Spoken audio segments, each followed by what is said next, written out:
Welcome to Diversity Conversations, where we engage in thought-provoking dialogue to identify leadership solutions to today's most challenging conflicts.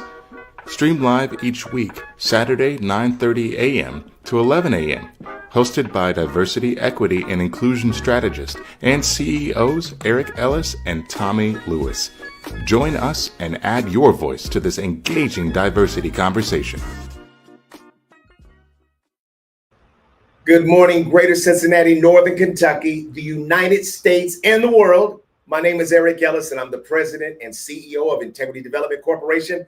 And I'm joined this morning by my good friend and brother, Tommie Lewis, President and CEO of Make It Plain Consulting. Good morning, Eric. Good morning, T. What's up, baby? What's up? What's up? Hey, it's good to be back in the studio. Yes, it is. It seems that I've been away for years. Right. It seems like a whole new thing. I mean, yeah. What is this place? It's great to be back. It's a beautiful morning, this Saturday morning, Eric.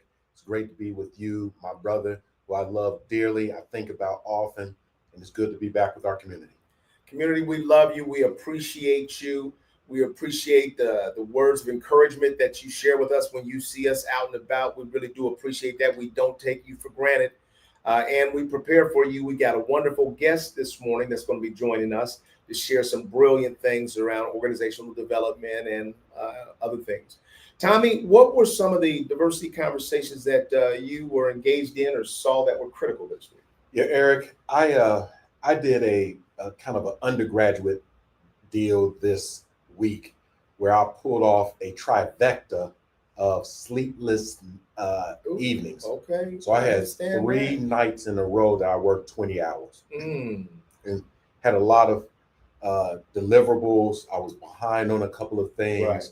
And I had a diversity conversation come to me as a conversation with myself. Okay. And so my procrastination in some instances, my trying to be a perfectionist in other instances, my having all and everything right showed up with in my second to almost third night of getting 4 hours of sleep. And so that conversation I had with myself was around why are you doing this to yourself? Right.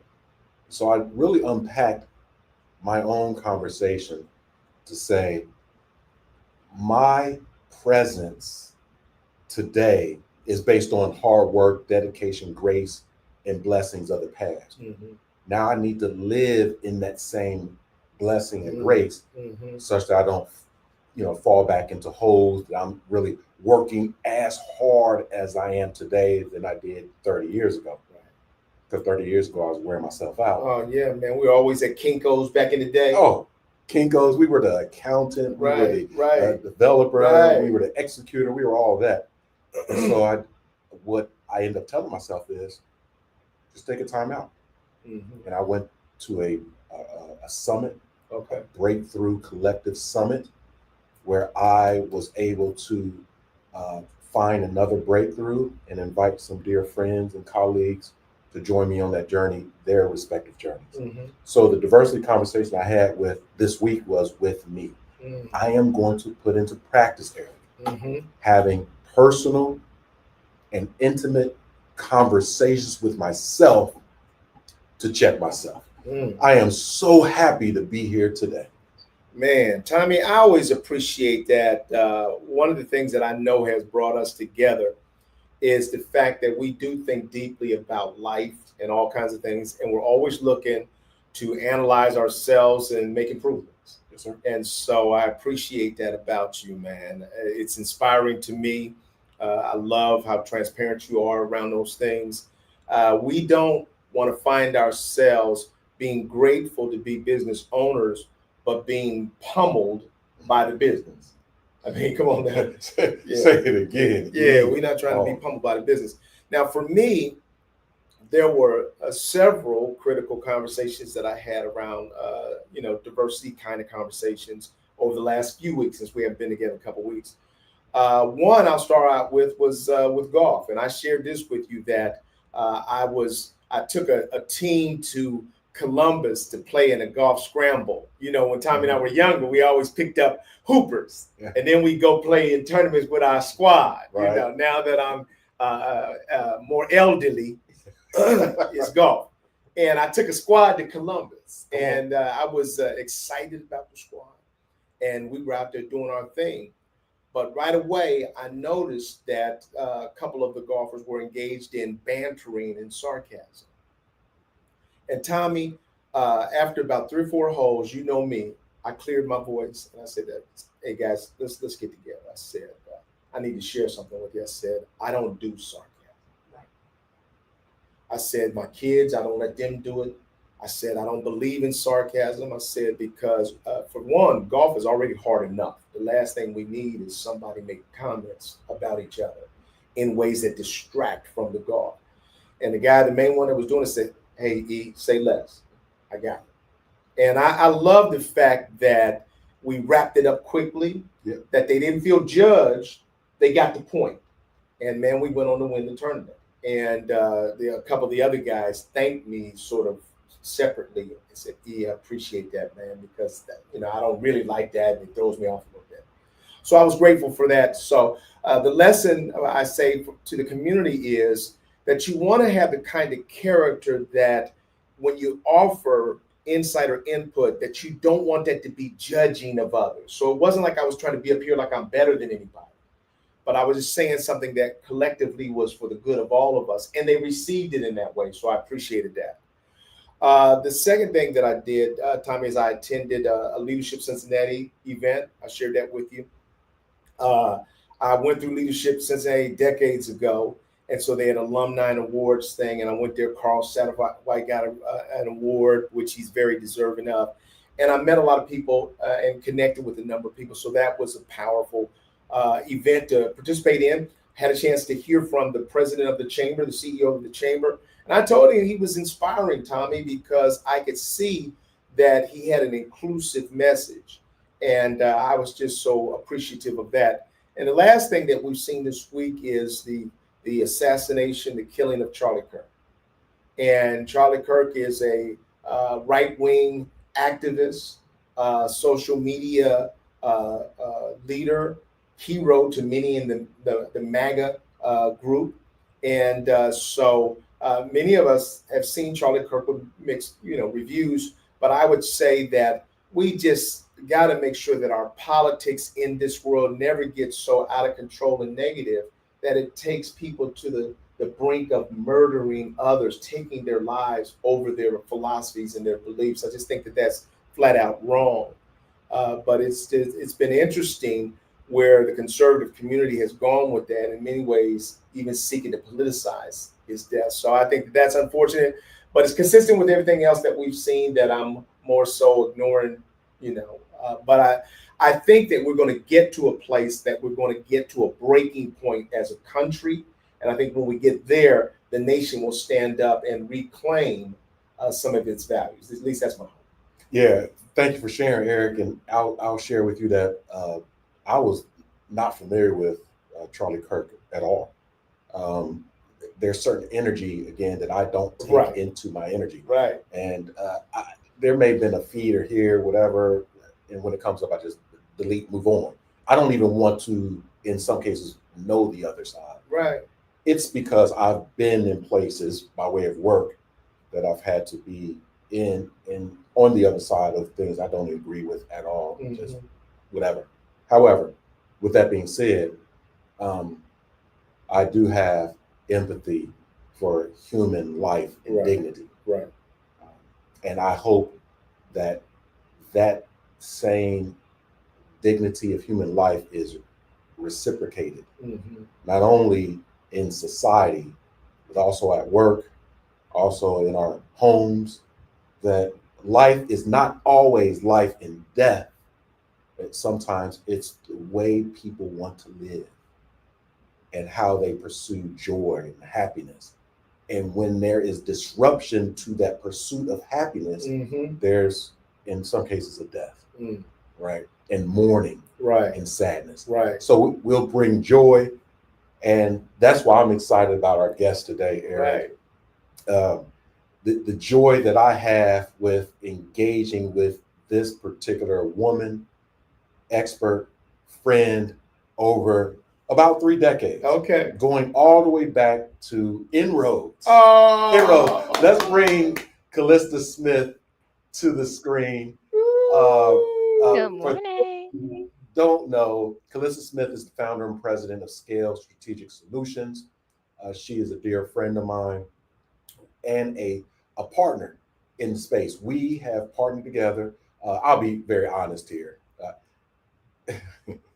Calista and her organization reached out to my organization and we supported her. Okay. Right? Okay. And it comes together, right, as a partnership. Right. And I say it that way, Calista, because selfishly, I am one of my principles is reciprocity. Mm-hmm. If you do something for me, I will do something for you. Mm-hmm. So wait for it, sis. I'm cooking things up behind the scenes that I'm going to bring you on board. I'm telling you. Right. And this is what people know about me. Right. Right. And so rest assured, I'm working hard. But I would like to bring Calista Smith to allow you to share a little bit more about yourself with our community across the world. Well, thank you, Tommie, for bringing me on. And um, I will say I really want to bring joy and light for today. So, good morning, everybody watching online. It's a Saturday morning. You need joy, you need light. Those who are watching this later, listening later, I hope you also have a little joy and light. And I do appreciate Tommie and our partnership and working together. Like I said, we first met through Inroads. I'm an Inroads alum. Tommie is, and Eric is one of the initial leaders of Inroads. So, K. Michael Jordan, shout out. When I posted like I was going to do this, he's like, "You gotta shout out Inroads." So, Inroads, for those who don't know, is a has been an internship and development program for youth to develop careers and college students. And so I had the privilege of interning as an Inroads intern, and that set me on a whole new trajectory. So it's been great to connect through Inroads and some other connections. And Tommie, I appreciate your reciprocity philosophy. I know it's coming. I believe in Catholic karma, as I call it. You know, if you put that energy and faith out, that whether you do it directly to the person who has given to you or you pay it forward, it's all for the glory and all for the joy. So I really appreciate that. And I appreciate being here today, a part of Diversity Conversations. You talked about the conversations you had today, and Tommie has already reciprocated, and he invited me to the Breakthrough Collective, which I joined him and for the last 2 days, curated by Dr. Janetta Dorn, which was incredible, and really thinking through with a diverse group of people on their own journeys as professionals, as individuals, and really was insightful for me. And again, those diversity conversations about how are we in community while we're on our own journey. Although our experiences are different, our demographics are different, how do we go collectively on that journey? So when we talk about digging deeper, which was, what I wanted to focus on today. That was a chance for me to dig deeper. I also, so I've had a very powerful week. So that was a book end to the front end, which I'll use to tell my story. So in February, I finally was able to connect with my mother's first child, who she entrusted to adoption. um, didn't know who he was, if we would able to be connected, and we all met for the first time in person last weekend, and that was so powerful. And as I think about how we were trying to build that relationship with my brother James, thinking about the story to tell him about our family, about us, about who we are. And James, we didn't know at the time. We weren't sure if he knew he was adopted, but he knew he was adopted because he was adopted by a white family, a wonderful white family who treated him very well. And actually, as he tells his story of growing up, um, operated very much like our own family in terms of values. Even being an African American family, they're a white family, values of education, values of faith, just different dynamics, very similar. And when I thought about working with him about how to first experience our family, and what to tell him about me. Um, yes, I'm president of Scale Strategic Solutions. We do consulting and education and health, but a lot of what we're able to do, we do a lot of like project management, continuous improvement. A lot of that I got passed down the line from my grandmother to my mother. And so part of that was showing him the community where we grew up, and one of the things he asked about was the community garden where my grandmother, Maddie Davis, started in Dayton, Edgemont Solar Garden. So he had Googled before he had reached out, trying to see what's this Really? deal about this family. Right. So he had heard about this garden. Um, and so I said, okay, well, I'll take you to the community garden.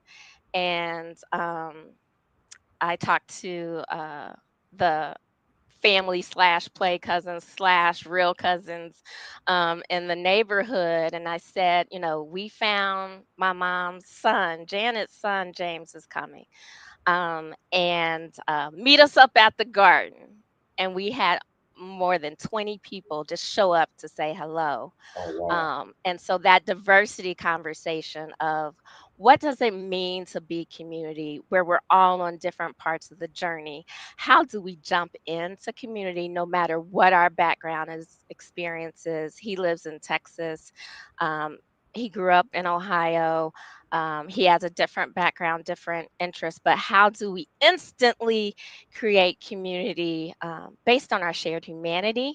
Um, Sometimes it's our shared bloodline. Sometimes water is thicker than blood, especially when you come to people you work in the trenches with, you grew up with, and thinking about the richness of who we are all together. Let me ask you that in your, uh, what interests you at your core to find your brother?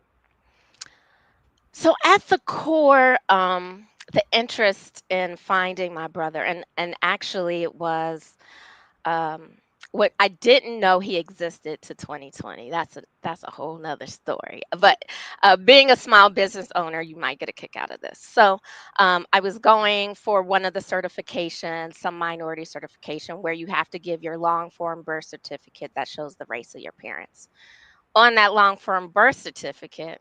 Hopefully, nobody looks too close and gets any surprises they don't want. But it may say, it usually says how many live births your mother has had. And so I was just glancing at it. I think, going to submit it somewhere. And I said, this says there's been one previous live birth in this year. And I go, uh, call my mom, like, I'm reading my birth certificate. Right. And she said yes. She told me the truth. I do think she um had her own struggle. Like she in faith she entrusted her child to adoption, but not sure if it's the right thing. She didn't actually say that, but um and then you ask her, who all knows? She told me all the dead people who knew, none of the alive people who who Right. who knew. And so, but again, I didn't know if he knew he was adopted. But at that time, I knew that if he were to ever reach out, that I would open my heart. Uh, I would Google and make sure he's not an axe murderer, anything like that. But I knew at that time the power of community. And I value love. Like we talked about values at the Breakthrough Collective. And as I think about values for my company, love is one of our values. And when I interview people, I ask them how they feel about that value of love. When we do our orientation, we talk about how do we operationalize love. And I think about that not only in the personal way you usually think about it, but in a professional way. So out of love, I knew that I would need to make space and open my heart to something really, really wonderful. And it has been, even though it's just been a few months since we've been connected, and just um, one time that we've met in person. Yeah, yeah. I know Eric has some questions. I do want to remind our community as we're listening and having this conversation with Calista Smith to like and subscribe so that you can follow us and follow her as well. You can revisit this conversation. And then if you have questions or thoughts, as you all do, community, enter those into the chat, right? We'll get into it. So before I turn it over to E, go ahead, E. Yeah. First of all, thank you, community, for chiming right in. I love that. Joy and light. We are the story we tell about ourselves. But I'll tell you, where I've been stumped, Callista, was I enjoyed everything that you were saying about the discovery of your brother and your enjoyment of the retreat. But the thing that just stopped me in my tracks, and I'm still here, is how do we operationalize love? Uh, Yes, and the reason why that stopped me in my tracks, is because I'm thinking now more broadly about our country. yes. And, Um, and let me just finish. And I, I'm sorry. and I begin to then think, wow, Callista, that's powerful. How do we operationalize love across the nation when division and negativity is the currency that seems to sell? So I'm right there with you. First, I want to give credit where it's due a little bit. I first thought about how to operationalize values following the work of Brene Brown. Yeah. She's done a lot there, and figured out how that makes sense for me and for my organization. And so I think part of the way we operationalize love is understanding what behaviors mean that we're communicating love, and talk about those behaviors, talk about those intentions. So for the business, when we had our exercise about, okay, so if we're operating in love, what does that mean? So that means if I operate in love, when I communicate a criticism, I start with an intention of love, wanting the best for that person, wanting the best for our organization, for our process. So when I go to an employee and tell them, you know what, you're not hitting the mark on this. I need to do it with the intention of love. And I give permission to express that intention. And thinking about that component. Um, those who are Christian, and I know other religions have parallel philosophies, but love is patient. That's the part of that's the part of love I probably need to operationalize the most. But love is patient. And what does patient look like? Does that mean I'm just sitting back, twiddling my thumbs, not communicating? No, patience looks like I'm communicating that anticipation, but I'm also giving that person time and space about how to communicate back. Love is kind. How do I approach things with kindness? um, you talk about the Charlie Kirk murder, which, again, tragic loss of life. Um, and Tommie, similar to you, I wasn't sure who he was. I had heard of Turning Point, his organization, but didn't follow the details. But in one of my feeds, it said Charlie died. Now, My other brother is Charlie. I love Charlie. That's my Charlie. And this was someone who I know didn't know my brother. So when I saw it, and I'm like, well, who's Charlie? And like they didn't say the full name. So I got the sense that this was a person that people felt personally attached to, just like when you say Charlie, I think of my brother. They said Charlie as if the whole community would know this person in a personal way. So that showed to me that there's some sense of community and intimacy that people are feeling, um, that is not rooted in actually personally knowing someone. So, if we understand that dynamic, how do we operate in love when we're so quick to fall in love and in relationship with someone we might not really know or understand because we think they see us? Mm, So I think that is mm, part of his his philosophy, and others too. When people feel seen, they feel connected. Even, you might see, I must confess, there are some morning shows and radio hosts, and when they talk and see, I know they don't know me, but I feel seen by what they said in mm. ways that are um empowering, and I feel like, oh yeah, like they're my type of people. So that was a signal that he meant something more, that someone could post this by his first time, and then the reactions.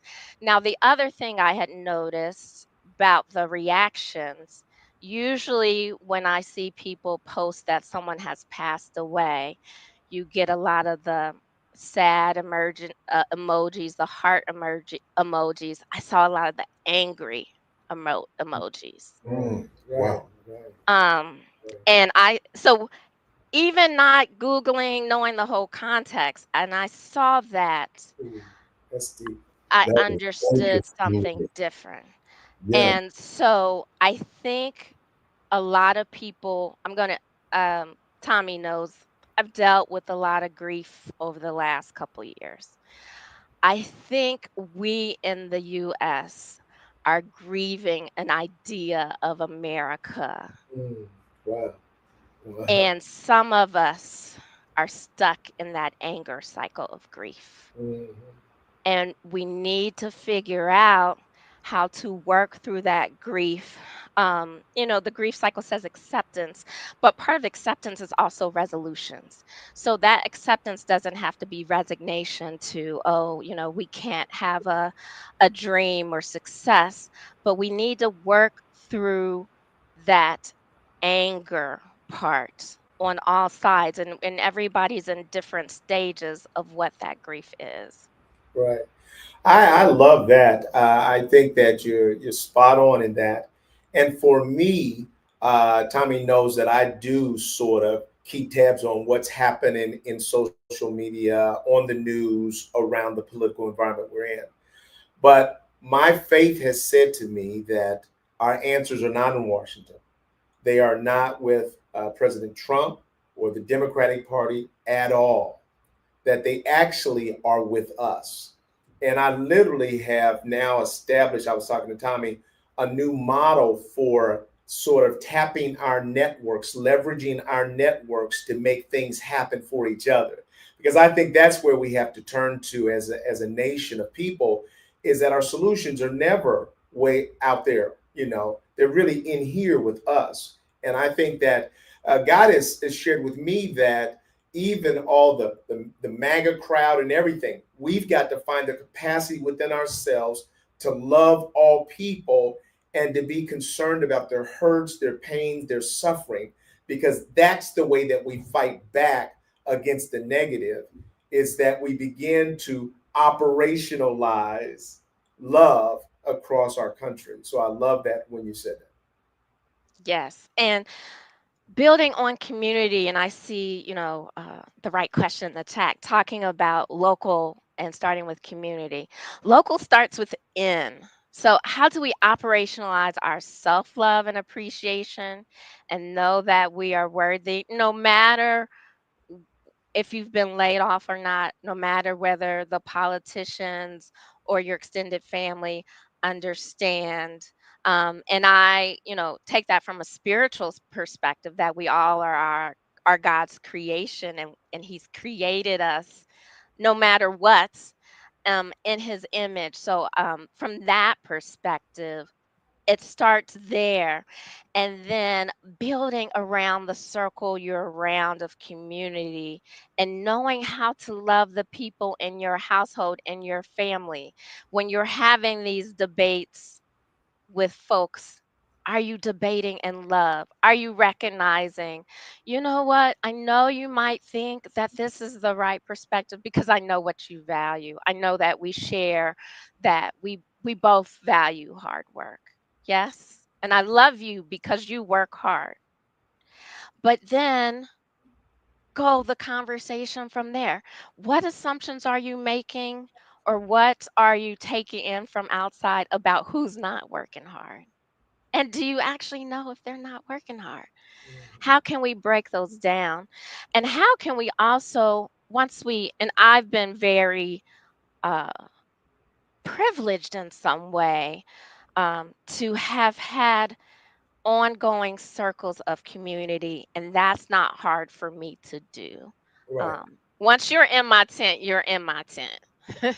That's why I have people saying, "Oh, Charlie passed in my feed." Okay, but I also have people who are like, "Who's Charlie? I don't Right. know who Charlie Right. is. I don't get it." Right. So I think it's really important. How do we build community with integrity across the aisle?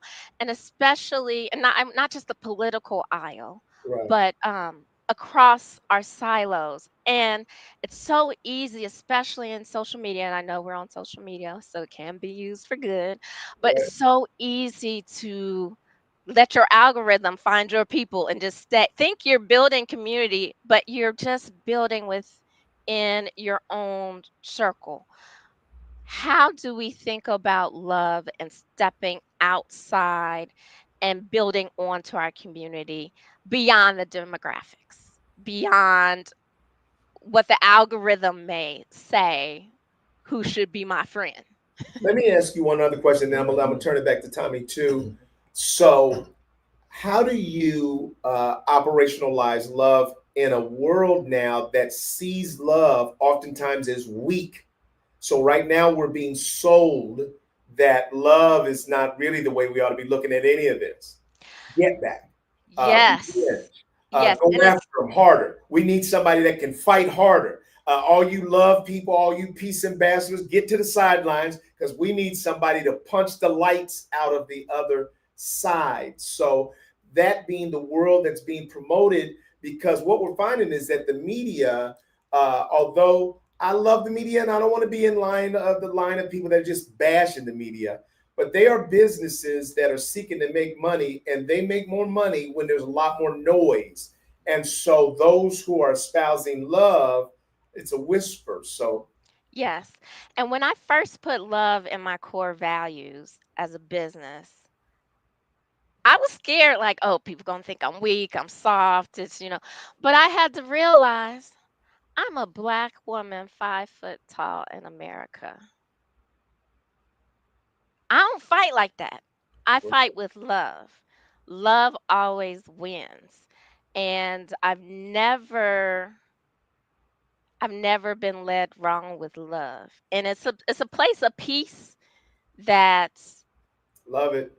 that Love you can't exchange. it. Right. And so I've been in male dominated spaces. I've been in white dominated spaces. People who are demographically different than me. And love always wins. Mm, mm, Love always wins. Now, it wins the war. There might be some battles you go right. home that day and you ready to fight, but you really take that out with your spiritual center, and you come away with a resilience. That's the part that love does that anger and fighting doesn't. It has this Yeah. level. Now there are some times I said this yesterday, Tommy. There are sometimes there is a young jock, Yeah. old Calista Right. auntie version that Here, says, "Well, here, if you don't right. give a damn, then I don't give a," you know. What? Ah, There, I do have that energy, right, but right. then if I channel that into love and say, "Love is gonna win," I'm not gonna fight you like that. You guys are sports guys, and you think about your exes. I know I personally love basketball, never played it, always cheered it, so got to watch it. WNBA powerful right Yeah, now. yeah. So I loved, seeing the Aces and Storms put Storm play the other night. Was all Woo! excited about that. Right. And so how do you channel that energy to that long-term win? And thinking about that, the WNBA and how they get at each other on the court. Oh, yeah, But yeah. after the game, They they're hug. unifying towards bigger purposes, to promoting the game, Right, to all those other pieces, and that can be really, really powerful. So I had to be very intentional about what's my position, what's my game. My game is love, and I got to play my game. If I'm a three-point shooter, if I'm Steph Curry, I need to shoot three-pointers. If I'm love oriented, I don't box.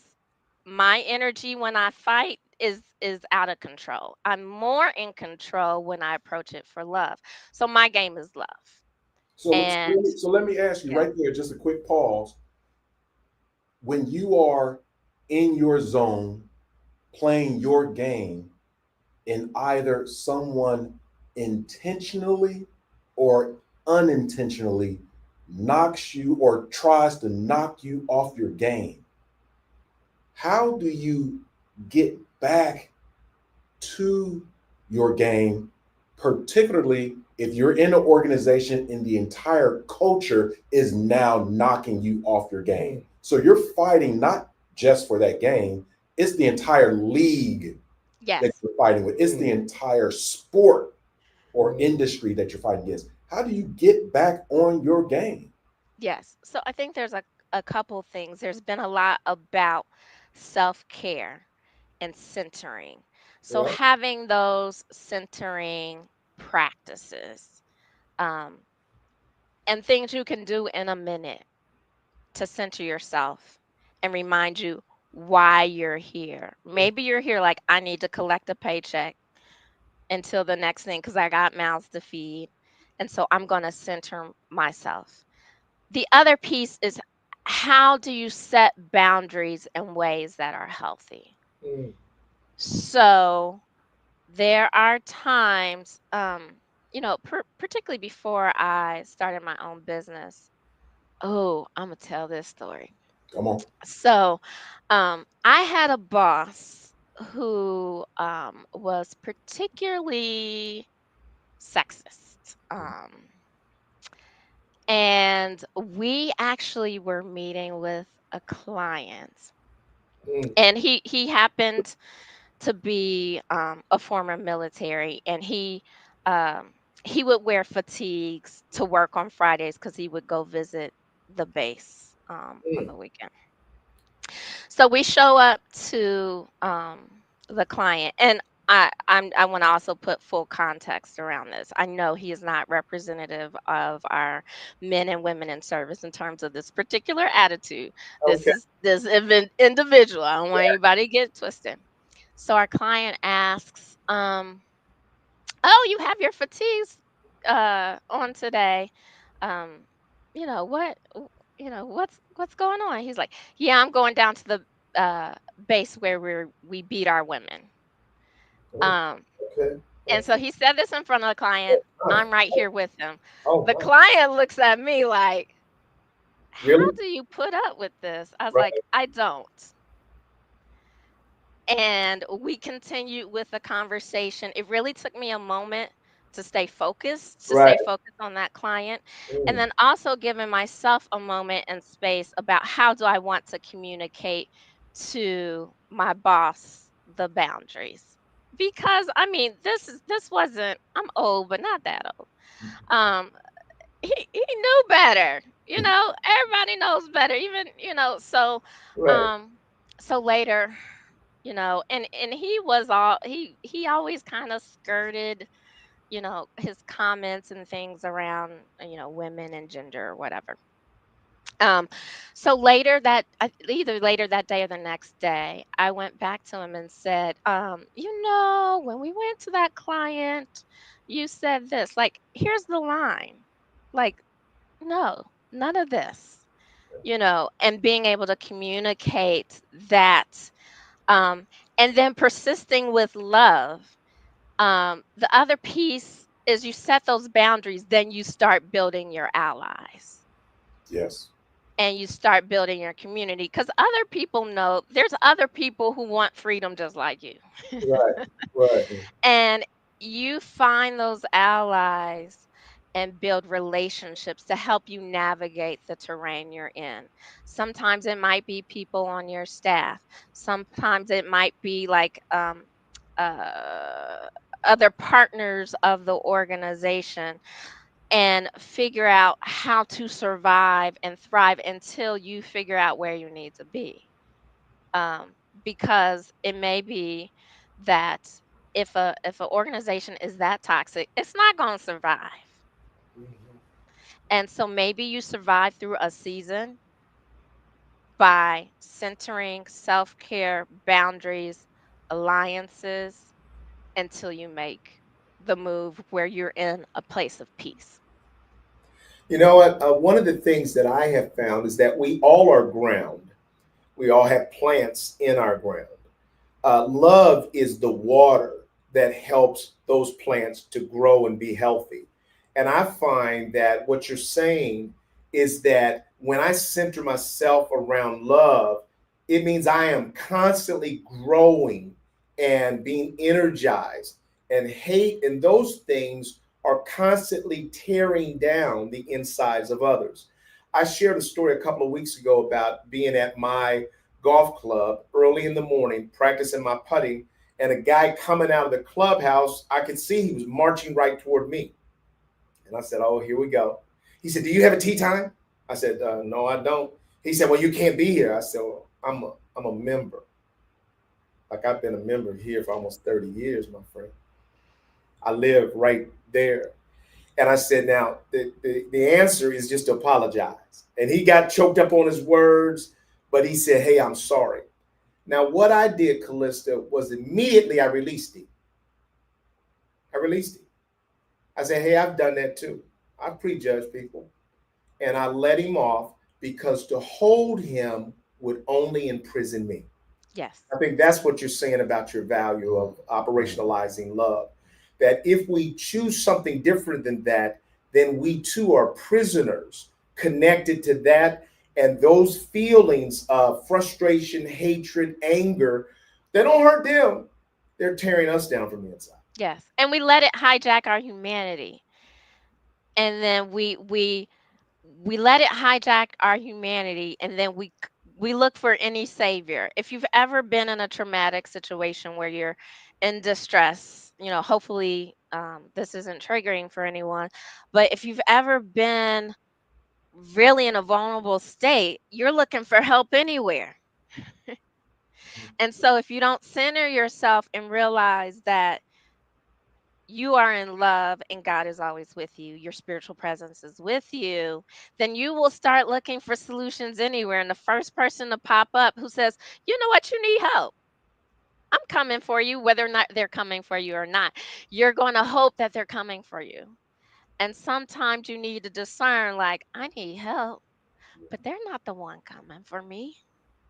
I mean, people have done that in romantic relationships. Oh, I'm a widow, or I've been single for so long, I really want a partner. And first thing that shows up is what they're Yeah. going for. And like we're seeing that, and that's not the authentic love that we're called to live in. Yeah, I think this shows up not only in our personal lives, but at work and in the office space. Because as we're having this conversation, my experience says that I know a lot of people in the office whose personal stuff shows up. The lack of love in their personal life shows up for their lack of love in the office space, their lack of empathy and forgiveness in their personal life shows up at work. And so, and sometimes I've seen folks who have been advanced in their careers to places of power that now they have the power of the pen to create policies that subjugate others to the culture of hate that is in them. So we're gonna bang people at work, because I'm unhappy. I've been unhappy and angry about something I've been traumatized when I was younger, or the last 20 or 30 years, and everyone is going to pay. And so we see that at the highest level of this land in America, sure. And we see that in small, medium, and large companies. And so I always am appreciative of you, Calista, because I've worked with you on a lengthy project, right? It was supposed to be, I believe, a little bit shorter than it was. Just kept going on, going on, going on.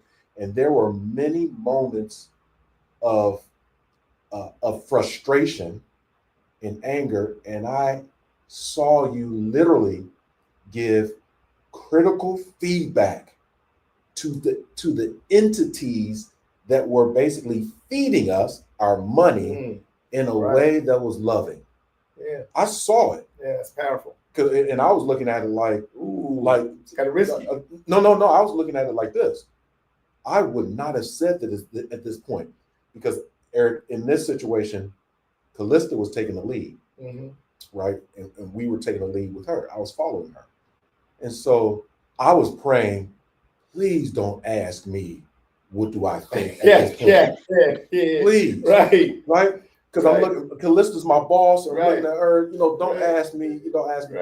And she jumped out there and said it, and it was clear, and it was with love, right? It was all good. So there's a great opportunity in leveraging love, knowing that love will always win, but also giving love in ways that people can receive it and not flip it to be bitter, hateful, or turn to a gotcha moment. As you look at your company, Scale Strategic Solutions, it's obvious that you provide solutions. It's obvious that you have baked in love in the operations of strategic planning and project management. How do you help companies achieve their goals, aspirations in the name of love of money, profit, business success, employee success? How do you silently engage love in your work at Scale Strategic Solutions? Yes, well, praise God that that was your experience. So, sometimes you have the intention and you don't know how it comes across to your team, but and sometimes you have to give that hard news, and love makes it easier to do. Yeah. And scale strategic solutions. When we deliver our services, they are mostly in education, health, social services. The mission of the organizations we serve is they're trying to serve all. When you're talking about public health, they don't want anybody to have measles. Right. Nobody has measles. That's the goal. So you have to reach everyone, whether it's white, black, young, old, this side of town, that side of town. You don't pick your market. I have a master's in business, and you study market segments, like all the segments in your region. Yeah, all them, reach all of them. And so thinking about our clients needing that, how do we support continuous improvement? So when we started, we thought about um, some of my early projects were about bringing collaboratives together in education. So all the community colleges in Ohio, or um, public-private partnerships and facilitating that to a shared vision, shared goal, and shared execution. And thinking about what keeps people focused through that.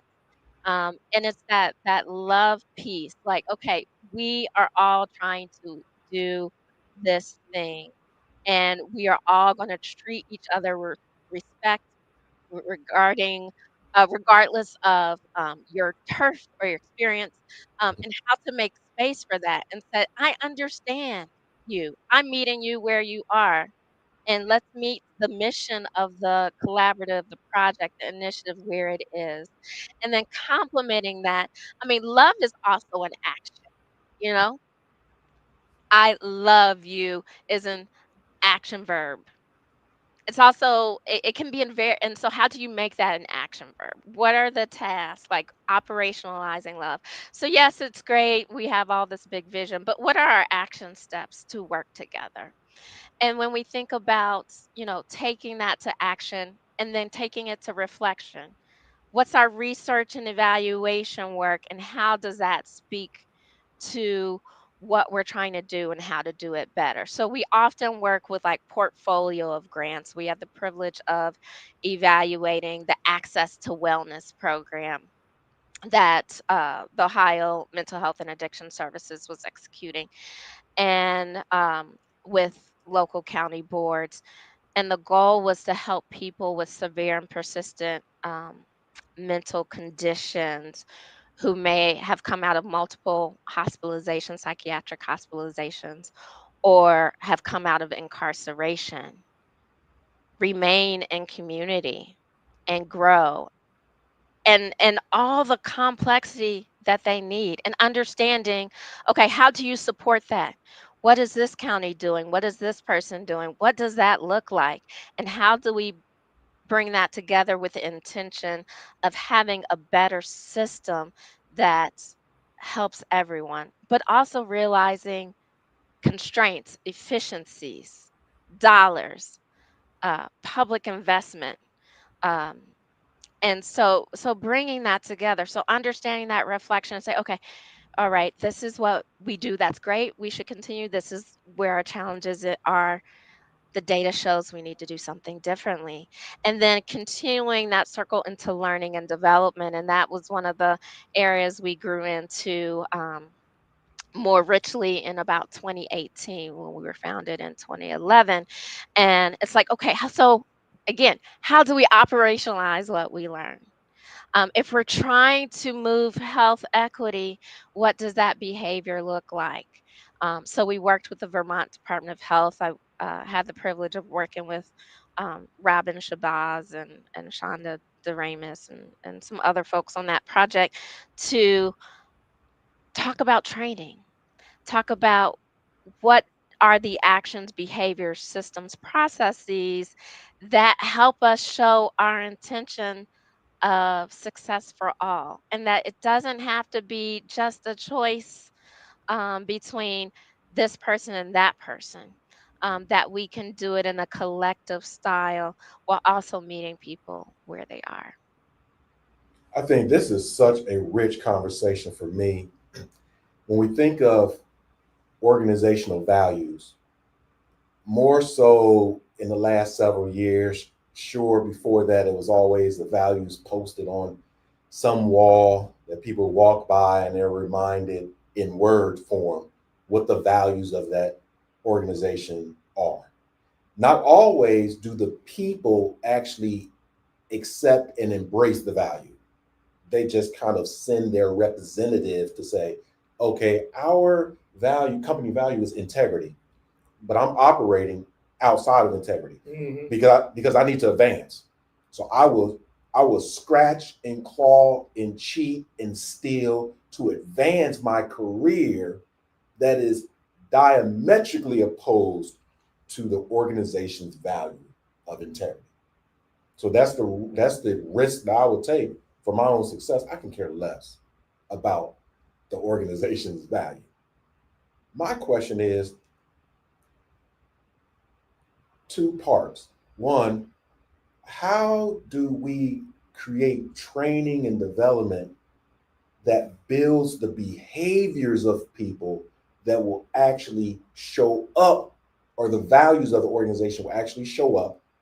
And then how do we operationalize those values? Again, so how do we increase the training so now that I behave in alignment with those values?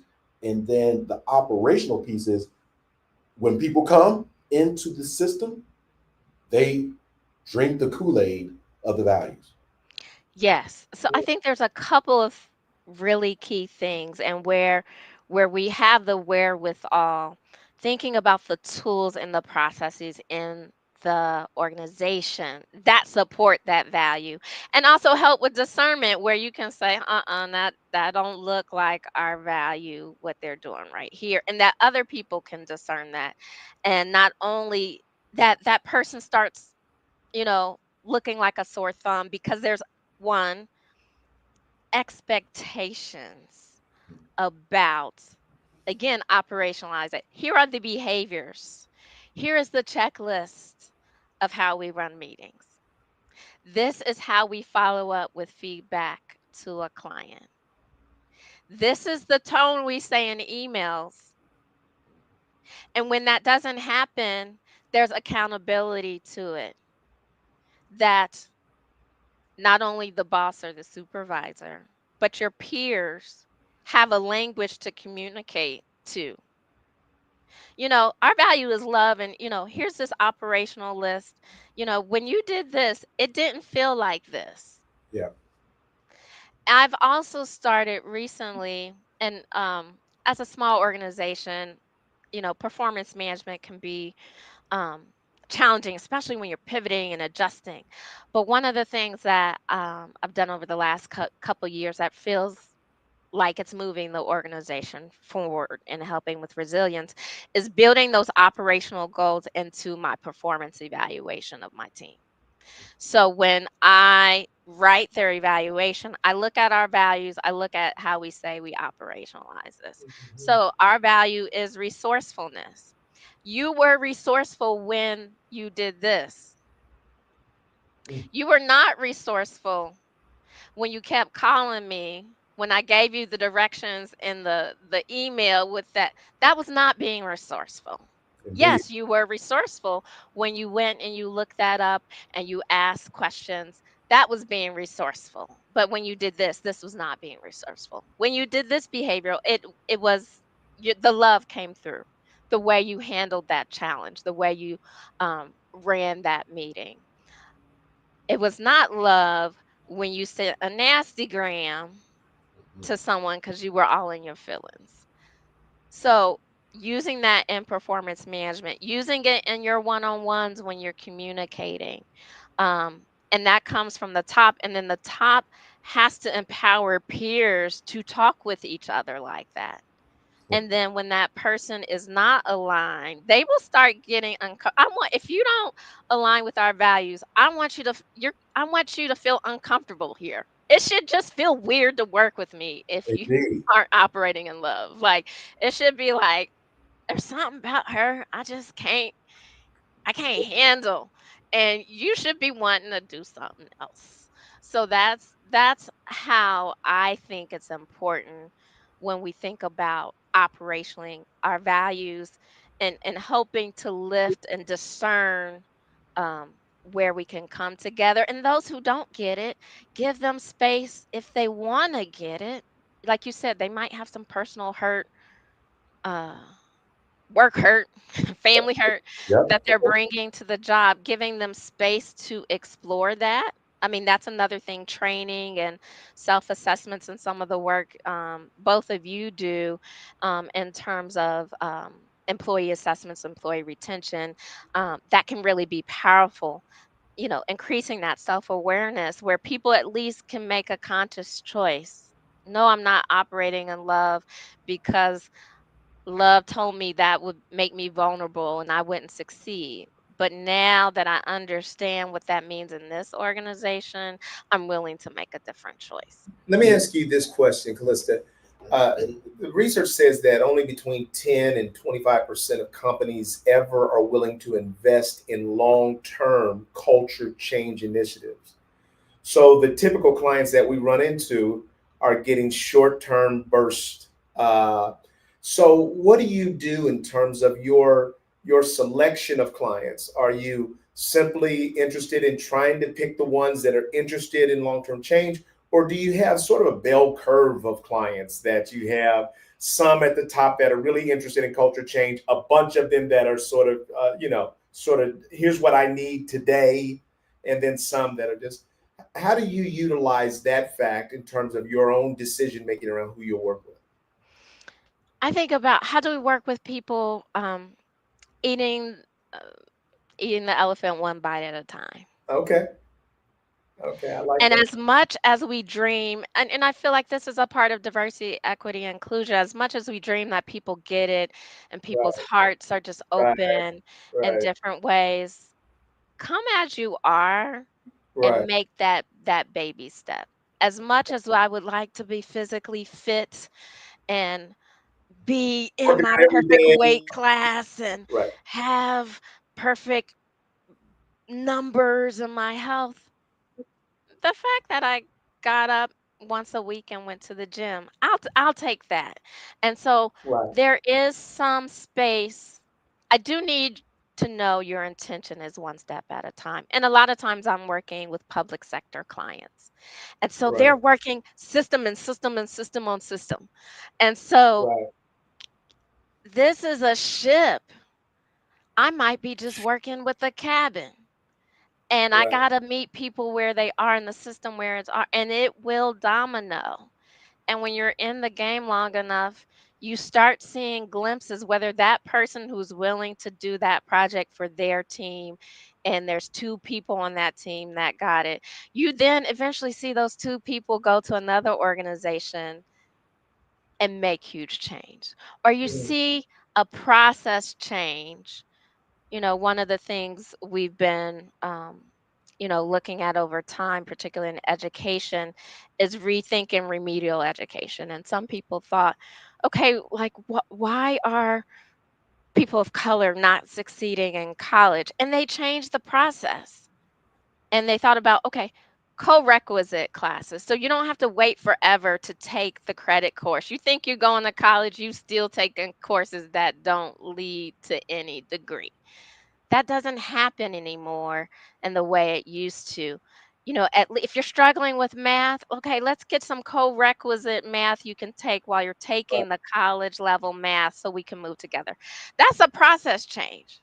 Mhm. Whether you care about people or not, the system is changed Mhm. for the better to help all. Well, yes, it was, you saw the greatest deficit among people of color, but it raised it for everyone.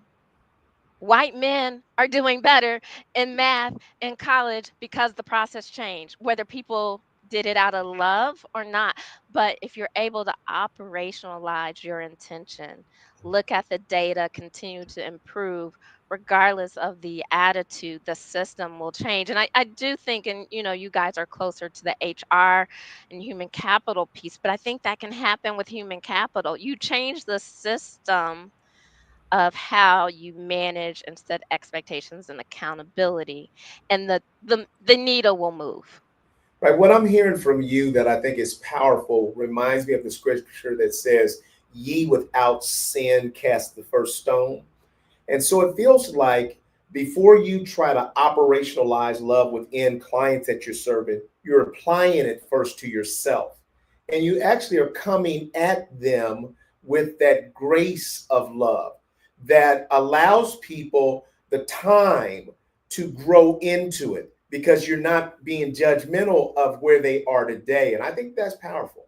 Yeah, I mean, and that you have to do that, and it's easier because as a business owner, it's easier to think about imposter syndrome. Here That's I am counseling these people about employee retention right. and this, and I got my own I problem. just had somebody walk out on me last week. Right. Right. So I think um, not letting the perfect be the enemy of the good, Love that. but Yeah. not tolerating the bad. Indeed.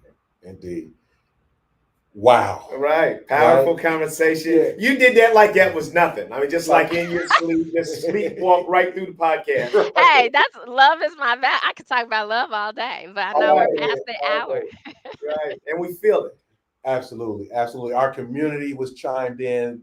Again, community, I'd like to reinforce, as we often do, you joined us today. Revisit this conversation. Log it into your favorites and share it with other folks. There are many nuggets in these conversations that benefit us, me and Eric, obviously. Absolutely. Special guest, Calista Smith of Scale Strategic Solutions. And share the goodness and the love that we are a community. And it takes a village to raise a village. It is terribly unfortunate that we've come to our time that quick, right? But part two next quarter or something. Part two next quarter. Absolutely. As always, we want to leave. Calista, do you have any final comments before we say goodbye? And how can people reach you? Oh yes. So again, thank you, Tommie and Eric, for letting me join you today. People can see what we do at scalestrategicsolutions.com. You can also give me a call. I still will answer messages. 513-897-8173. And our information is also on the website. And I will just say, when I thought about this conversation, I thought digging deeper, going beyond the data, the demographics, and what we're digging deeper to is love. So dig deep, dig to love, and feel encouraged and feel that light. I love that. So I'll say one final word, then I'll let Tommie close us out. Calista, I want to thank you for embodying the work that you do right here this morning. I think our community was able to get a window into who you are as a business leader and how you might approach working with them. I think that what just comes forward out of you powerfully is wisdom, brilliance, kindness, and love. So thank you for bringing that to Diversity Conversations this morning. Again, for all those who join every Saturday morning, some places is morning, some places is afternoon, some places is the evening. Thank you for joining us from around the world in another installment of Diversity Conversations. Take care. Take care.